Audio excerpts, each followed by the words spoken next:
Hi everyone, this is the first lecture on digestive systems, and I'm going to go over the introduction of the different functions and some key components that you'll find or structures that you'll find in the digestive system.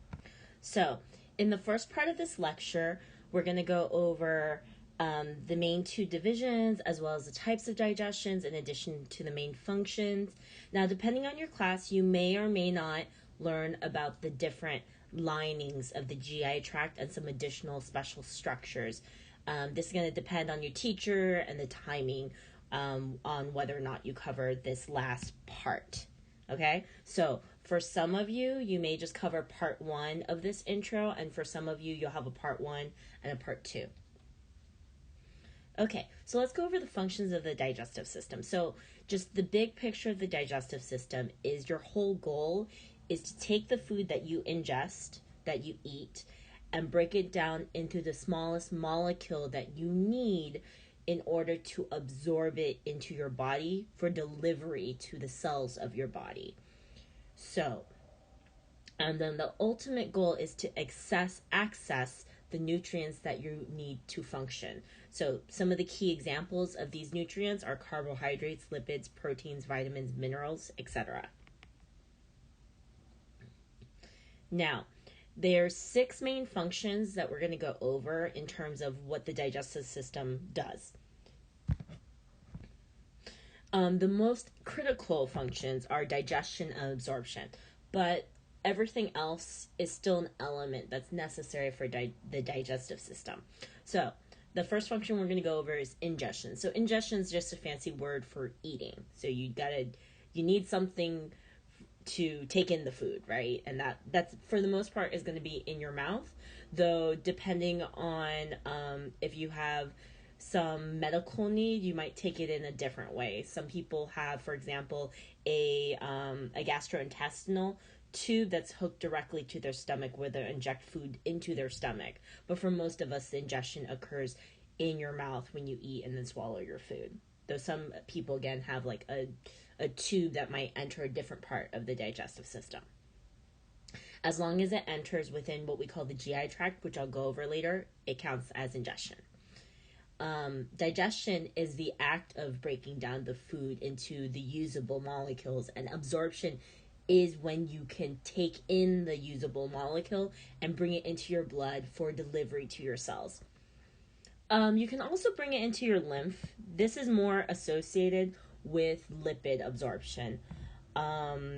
This is kind of a complicated concept. Basically, as long as you know food gets absorbed into your blood and for delivery to your cells, you're fine. But your lymph is actually more efficient for absorbing fat because fat has a harder time mixing into water. As you probably know, fats don't mix with water easily. So they kind of sometimes, instead of going into your blood, though they do go into your blood, they'll find like a second route that's a little bit easier for fat to travel into. Okay, now when we do absorption and when we go over absorption, what is absorbed? We mentioned them earlier, but these are the key molecules absorbed. So I kind of break it down into 2 classes. Macromolecules are the big class.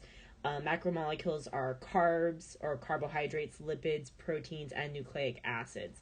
Nucleic acids are taken into a degree, but they don't play a really critical role in your body in terms of food and energy. However, lipids and carbohydrates are huge sources of energy for your body. And proteins provide some energy, but we really use them as building blocks for various structures in our body. Now, vitamins and minerals are special classes of molecules or elements that your body uses. So vitamins are just like when you say vitamin A, that's actually just a name for a really big molecule, or not huge molecule, but a decent sized molecule that something in your body needs in order to run. Okay? For example, vitamin C is kind of a large-ish molecule that is necessary by your white blood cells in order for them to do immune function, for instance. Minerals, for the most part, generally mean elements: calcium, phosphorus, sodium. And these are key elements that your body needs to do something like run a nerve impulse. Okay, now, all these remaining functions are things related to helping your helping your digestive system. Ooh, I said 6 functions. I mean 7. But we're just gonna go over them really quick. They kind of assist the whole thing about helping food either move through the system or aiding digestion and absorption. All right, so elimination is just the removal of undigested materials. You need that to fit in more food that you can digest. And any materials that you ultimately remove from your digestive system is called defecation. Defecation for feces. Feces is the fancy scientific word for poop. Secretion is the act of releasing material into any surface of your body. In this case, you will secrete special things like enzymes and chemical materials into your digestive organs for them to help aid in digestion. You can also secrete hormones into your blood to help because your digestive system is huge, so you need coordination among your organs for them to start producing more material for digestion or help move things along, for instance. And then you need motility, which also, the secretions might help out for motility.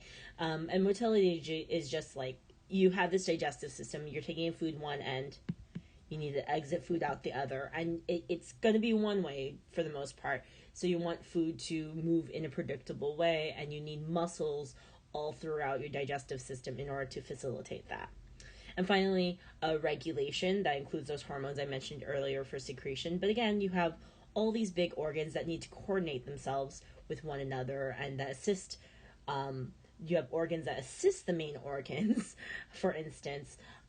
So you need something to regulate that and to help produce enzymes or secretions when you need them and pull back when you don't. For example, stomach acid is great for digesting food, but overproduction of stomach acid might fill your stomach with extra acid, which will then go into your esophagus, and that will burn away tissue in your esophagus and lead to issues like heartburn. So you want to produce the things you need when the food is present, but don't overproduce it, because then at that point that can lead to issues. Okay, so your digestive system is basically broken down into 2 main groups. You have the hollow organs. Ooh, that should say hollow, not just organ. All right, so you have the hollow organs that digested food passes through. I like to think of them as the food tube for your food to pass through. And then you have your accessory organs that contribute to the digestive process in the main organs themselves, in the main digestive organs. Other names for these main digestive organs, again, alimentary canal is one of them. Sometimes people just say canal. GI tract is a term I use most often. That means gastrointestinal tract. Gastro means stomach, intestinal means intestines. But people usually use the word GI tract or gastrointestinal tract just to mean any of these hollow organs food goes through. The way to think of it is this is sort of a general broad model of the way or organ systems work, and the main job of the digestive system is the internal digestive system is actually considered external environment because the entry for ingestion of your food starts on the outside, exposed to the outside, and as it wiggles through your digestive system, it exits into the outside. So in a way, your alimentary canal is kind of considered a hollow external tube that's punched through your body. So any GI tract organ is part of this hollow tube. Your mouth, your throat, your esophagus, your stomach, and your intestines, those are all considered part of that hollow tube that's traveling through your body. Okay? Randomly attached to this hollow tube are organs nearby it that empty out stuff into that hollow tube, and that's what an accessory organ ultimately does. So next I'm going to give you a list of the main GI tract organs and the main accessory organs. Feel free to write this list down for your own reference, though you don't necessarily have to, because future lectures are going to concentrate on one and then the other. So, the GI tract organs are the mouth, the pharynx, which is another word for the throat. The epiglottis is considered an alimentary tract canal or alimentary canal organ, kind of, because it's kind of a doorway between 2 of them. But I just left that in there for this moment. Your esophagus, your stomach, your small intestine, your large intestine, and I should actually include the anus as well here. Your accessory organs are the teeth, the salivary glands, your liver, your gallbladder, and your pancreas. Again, you don't need to write these 2 lists down if you don't want to. They're going to be in future lessons, but this is just kind of a quick list as a reference. Okay, so I'm going to be referring to digestion sometimes as mechanical digestion or chemical digestion. So what is that?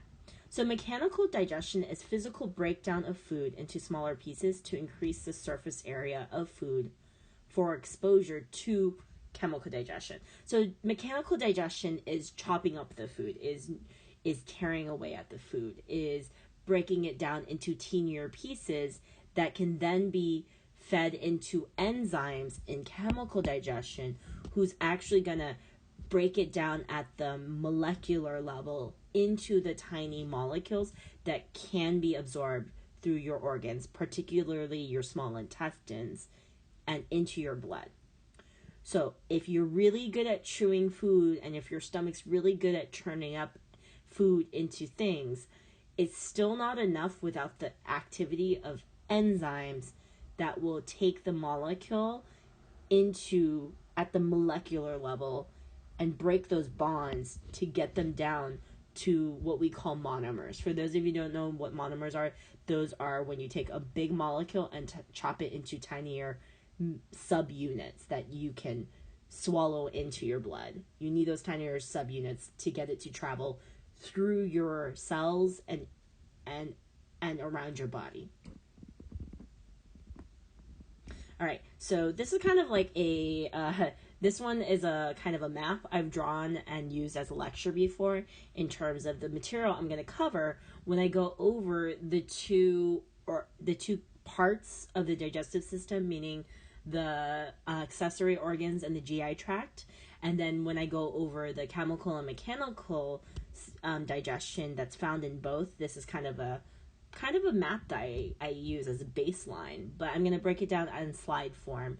But if you ever want to, you can reference this picture or make a copy or make your own version of this drawing for yourself as a quick reference. Okay, so key takeaways, just as a recap. Digestion is the breakdown of food into smaller molecules that can then be absorbed into the blood for delivery to cell. Absorption of nutrients is the end goal. So digestion is the breakdown. Absorption into the blood is the goal, though. Secretion, motility, elimination, regulation, all those just help the key things, digestion and absorption. I should even add ingestion into there, but it's not a huge deal. Alimentary canal organs, also known as the gastrointestinal tract, consist of the organs, those hollow organs that contain digested food contents.